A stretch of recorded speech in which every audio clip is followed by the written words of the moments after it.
لسه سمحت لنا ان احنا ناكل سمك في صيام الرسل. احنا عندنا نوعين من الصيامات. عندنا صيام الدرجة الاولى، ودول اللي هم صيام الصوم الكبير والاربع والجمعة، وصيام يونان وبرامون الميلاد وبرامون الغطاس، ودول الكنيسة مش بتسمح لنا ان احنا ناكل فيهم سمك.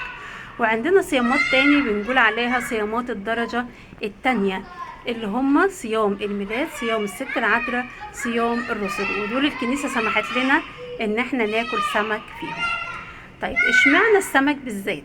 وليه الكنيسة سمحت بكده؟ الكنيسة سمحت ان احنا ناكل سمك، او بمعنى اصح بروتين حيواني، تخفيفا على الشعب المسيحي، لان احنا عارفين ان احنا عندنا اكتر من نص السنة صيام، يعني اكتر من حوالي 200 يوم في السنة، خلال السنة احنا بنصومهم.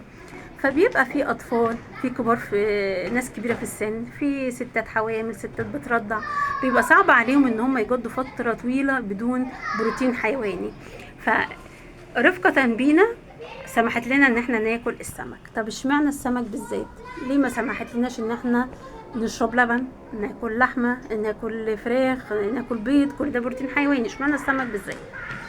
اول حاجه لان السمك ده رمز للبركه، زي ما جه في معجزه الخمس خبزات والسمكتين، ومعجزه السبع خبزات وقليل من السمك.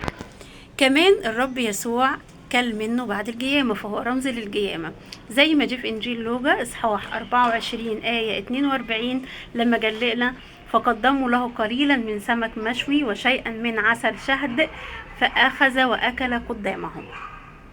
كمان السمك رمز للحياة، لأنه بيقدر يعيش في وسط المية حتى لو كان البحر هايج.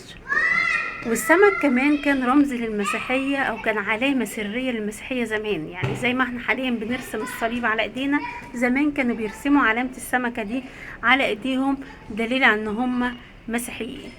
ولو فكرنا تاني هنلاقي حاجات تانية طبعا كتير. في كمان ان هو من ذوات الدم البارد. يعني ايه؟ يعني هو مش بيثير الشهوة عند الانسان. معروف ان الانسان لو اكل لحوم كتير بيبقى عنده شهوة للخطية، عشان كده نلاقي الرهبان بيمتنعوا عن اكل اللحوم. دايما الاباء يقولوا لنا بلاش نكتر من اكل اللحوم لانها بتصير الشهوة عندنا. لكن السمك من ذوات الدم البارد، ودي حاجة مميزة فيه، ان هو ما بيصيرش الشهوة عندنا. كل سنة وانتم طيبين.